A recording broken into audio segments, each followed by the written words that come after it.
ভীষ্মের দরজায় এসে কৃষ্ণ পিছিয়ে গেল, দ্রৌপদীকে বলল চলে যাও, দাদু ভীষ্মকে প্রণাম করো।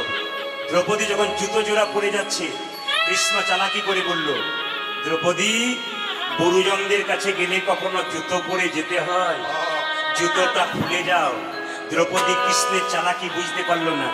দ্রৌপদী কৃষ্ণ মনে মনে ভাবলো, দ্রৌপদী, তোমার জুতো জোড়া বুকে ধরে একবার দেখবো। ভক্ত তোমার চরণধুলি নিয়ে বারবার কাঁদে, ভক্তের চরণধুলিতে কত আনন্দ আছে, আমি একবার বুকে ধরে কাঁদবো।